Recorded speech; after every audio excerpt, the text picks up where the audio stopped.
የዲቻ ገንዘብ ቁጠባና ብድር ህብረት ስራ ማህበር በ2010 ዓመተ ምህረት ነው እንግዲህ ሚያዝያ 3 ላይ ማህበር በ393 የመንግስት ሰራተኞች በወላይታ ዞን ውስጥ ባሉ የመንግስት ሰራተኞች ከተወሰኑ ሴክተሮች የተውጣጡ አባላት ማህበሩን ሀብለን የጀመርነው ስንጀምር ወደ 117 ሺህ ብር ካፒታል ይዘን ነው እንግዲህ ወደዚህ ስራ ውስጥ የገባ ነው።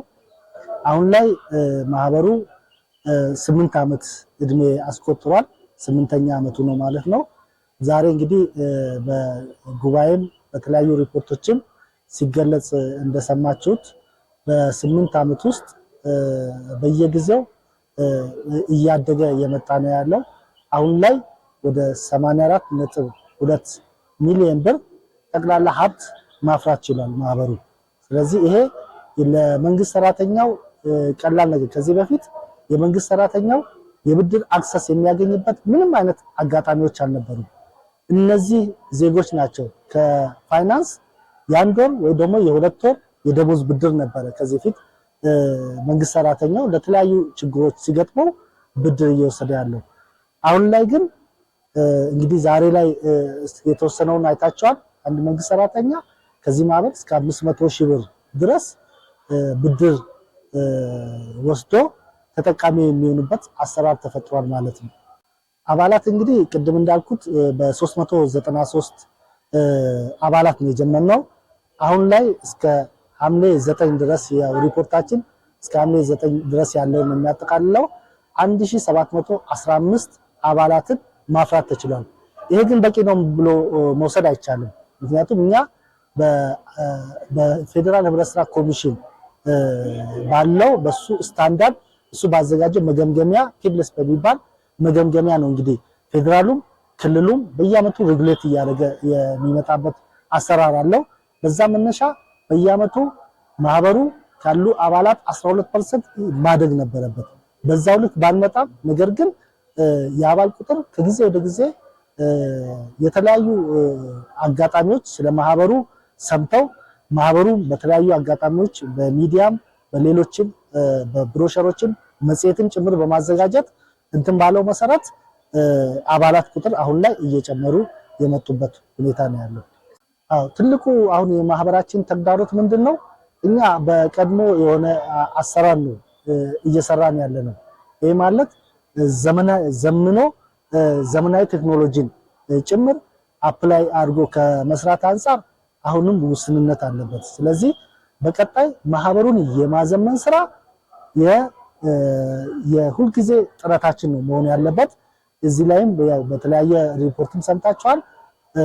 ማህበሩን ከዚህ በኋላ ማዘመን ያስፈልጋል።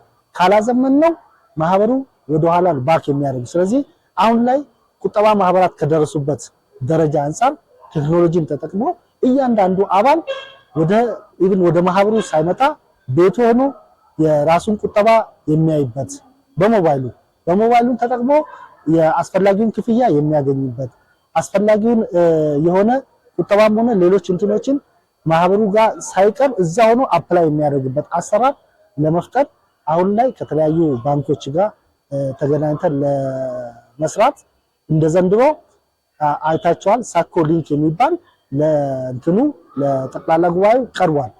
ይሄንን ካዩ በኋላ አባላት ውሳኔ ከሰጡ በኋላ ማህበሩ የሚዘምንበት ማህበሩ ቅርንጫፎችን ምክንያቱም አሁን 1715 ሰው አንድ ቢሮ ላይ መገልገል ማለት እንግዲህ በጣም ከባድ ነው። ስለዚህ በሶዶ ከተማ እንግዲህ ትልቅ ከተማ ነው፣ የሪጂዮ ፖሊሲ ከተማ ነው። ስለዚህ በተለያዩ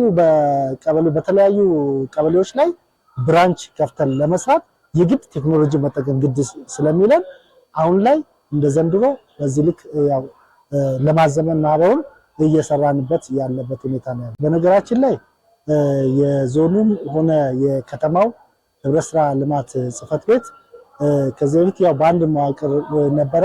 እነዚህ ሁለቱም ተደጋግፈው ነው ማህበሩን በዋናነት እየደገፉት ያሉት። በኢንስፔክሽን በድጋፍ በክትትል ሌሎች የተለያዩ ተሞክሮችን ሄደው እንዲያዩ በማድረግ በዚህ ከፍተኛ ድጋፍ እየሰጡ ነው ያሉት።